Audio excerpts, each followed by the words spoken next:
It was another thing we could check off of our to-do list. And, you know, I said at my press conference when I accepted the job, our goal was to compete for Sun Belt Conference championships and go to a bowl game. So obviously what we've been able to accomplish is somewhat exceeded some of that.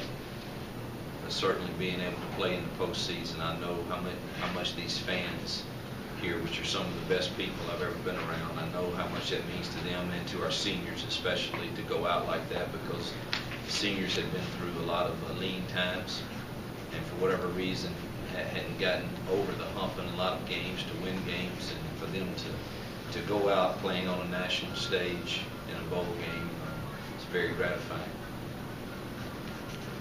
Coach, probably not a question you're going to care for, but given the success you've had here in the immediate past 3 months, your name is going to come up in different circles as far as a possible candidate for this job, a possible candidate for that job. Just your feelings on that.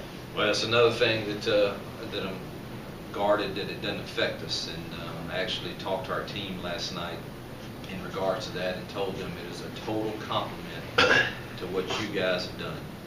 And if you look at the teams, I think of Southern Miss and Boise State and teams that have done well that are either mid-major type teams, every time there's a job that comes open, those are the names that are popping up.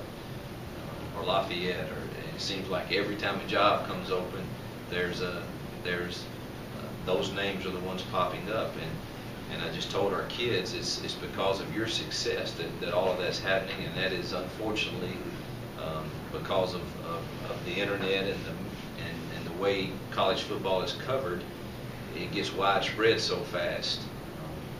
But take it for what it's worth. It's a compliment to you, to our staff, and but certainly our focus this week is on Troy and no one else. And we talked about that in staff and openly with our kids, and I think that they're mature enough that they're handling it really, really well.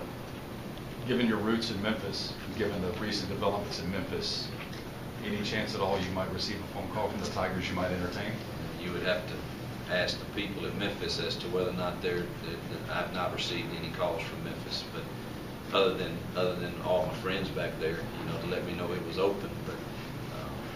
But that's something that I'm sure will all play out in the future. But I want to be clear that I'm extremely, extremely happy at Arkansas State. Again, they're some of the best people I've ever been around, and Dr. Lee and the administration have been nothing but great to me, and they've worked on a new package for us here for our whole staff, not just me, and I think it's a very, very fair package here. And it's a great place to live and raise a family, so I couldn't say or ask for any more from our administration. Coach, one of your receivers, Josh Jarbo, he played at Troy a few years ago. Have you talked to him any about this game playing against his former team?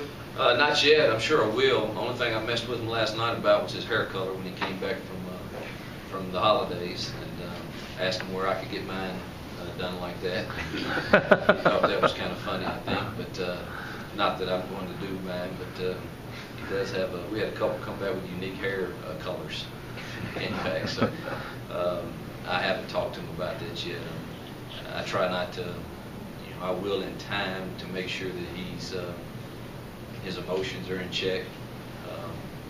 Don't know that there are any feelings one way or another that he might have, may or may not have, but we will talk about that sometime this week. Why do you think Troy struggles as much on defense as they have? Obviously, the statistics and last in the conference in total defense.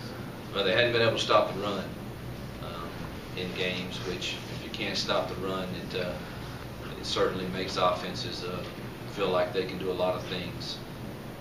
I know that they have what I consider the best defensive end in the league, and Jonathan Massaquoi. The guy's phenomenal, and he's a concern. They lost some good players and have had a couple of injuries that have hurt their defense, but I think it starts with the fact that they haven't stopped the run. Certainly not saying that we can just walk out there and run it on them at will, but I do think that's where it starts.